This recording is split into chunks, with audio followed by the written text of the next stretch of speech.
and I can bring that up when I get back.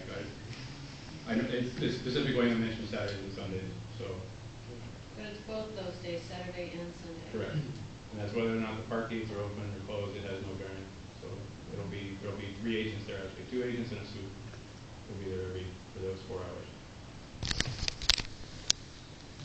I tried out the new access a couple weekends ago, and actually on the day of the garden, and there was a 30-minute time limit that someone could be in there, and I didn't notice that was in the rules there, and that would be quite prohibitive as far as our events go, because we have salsa dancing lessons and yoga classes and poetry readings and things like that normally last longer than 30 minutes.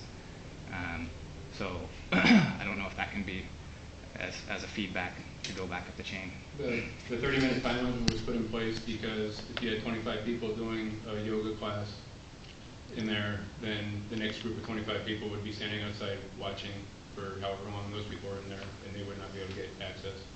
So the 30-minute time frame was put in so that everybody would be granted the same chance of getting in. Okay.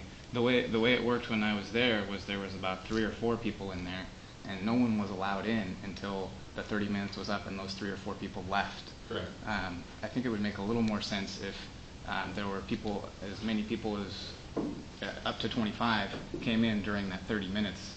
I think that would make a little more sense. And as long as we didn't go over the 25, I don't see any reason why it should be closed every 30 minutes. To do that would require the agent at the gate to monitor what time every single individual came in. He's doing that already. No, the group comes in as one group. He doesn't have to keep track of individual people.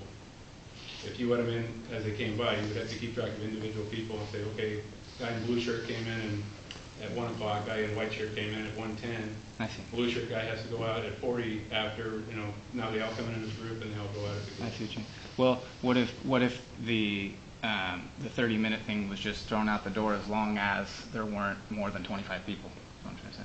The way it's supposed to work is if there's nobody in line, it's basically just like an amusement park. Right? You can get right back on, you come right back in. Okay.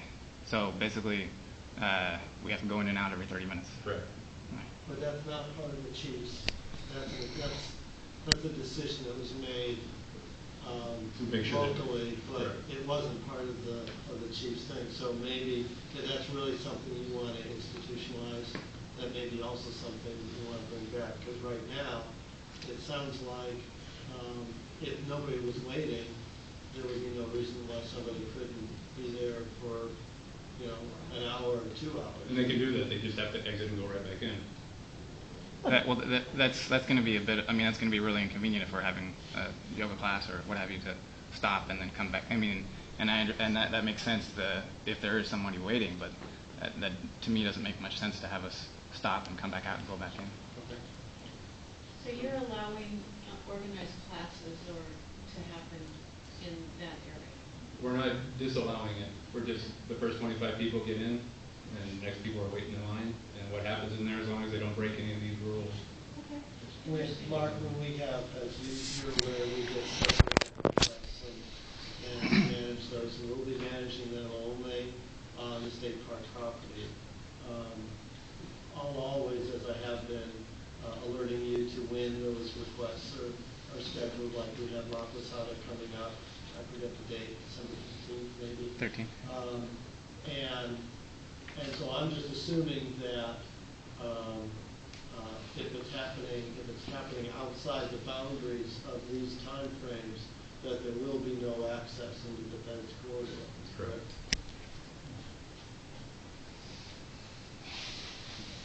Can I ask just a practical matter? Because of the rain that we're probably going to have from here on out, the gate will probably remain closed from now until spring. Yeah, the gate was closed. The park gate was closed early this year because of service reductions associated with the state budget. It just meant that we had a little less capability to clean the restrooms more frequently, and that was the means by which we could accomplish that. But now the Governors Canyon is flooded, and it will stay. Is it flooded right now? Yeah, the road's flooded already. And so, as a practical matter, I mean, to take groups in, you do have to walk through the water. No, Yeah, well, never. no. Our events are from the end of February through November, so we take a break during this time, and yeah, if it is flooded, then we walk in through the trail down the beach. Okay. Yeah, always down the beach. Is that signed? I know it has been. In the past, I don't know if it is today at this moment, because I wasn't aware that it actually was flooded. Yeah, the idea is that for people to go straight, and that road's holding up really well.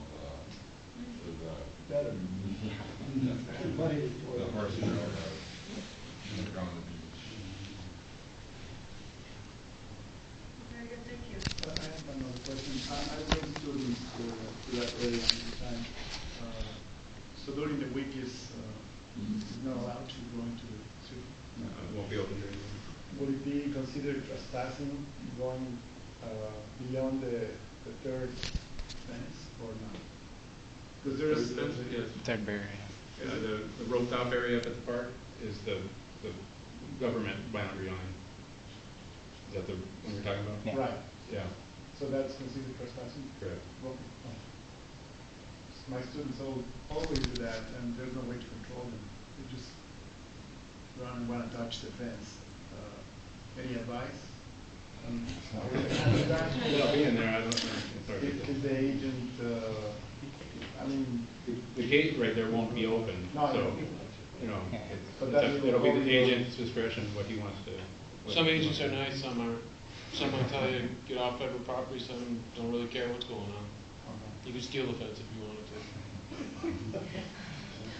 It's a college student, I don't think you want to make that. We'll bring him to the next meeting. I have a quick comment about that, about the agent having so much discretion.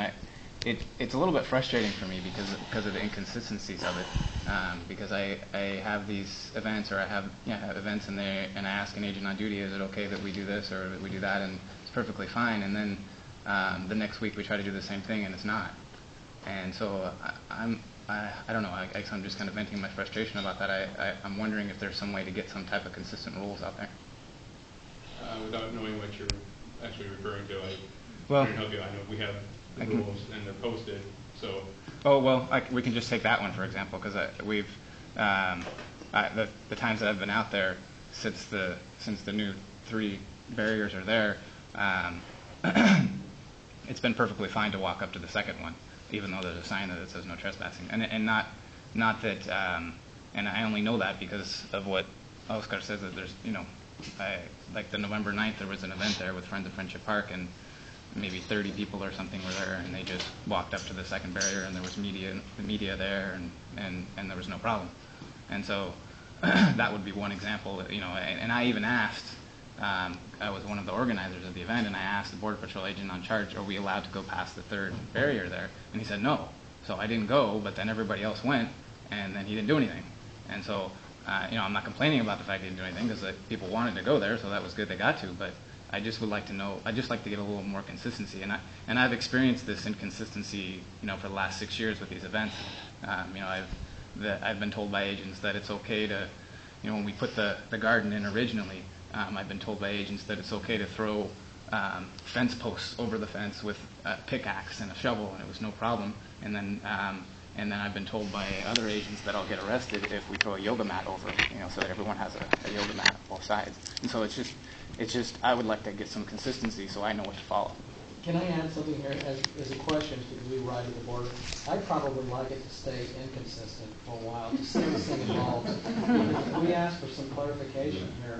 I believe that we're not going to get what we want to hear. Well, I think we should just let this thing evolve, because I think Homeland Security and the users of this recreation facility are trying to figure out what works, and I think we should leave it in that, trying to figure out for a while longer.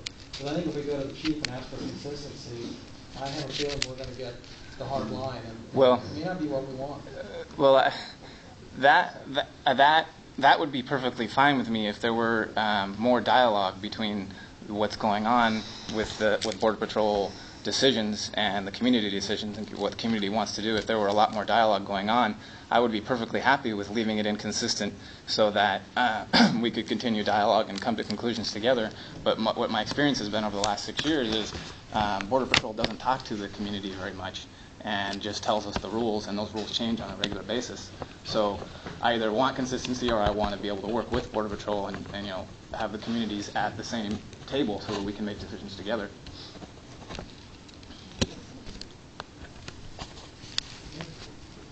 So if that were to happen, at what level would that, What was that? that sort of engagement? Concerning this property, it would have to be at the chief level or higher. And I'm sure you'll take this comment back. Okay. Any other comments? Thank you very much. The next new business item is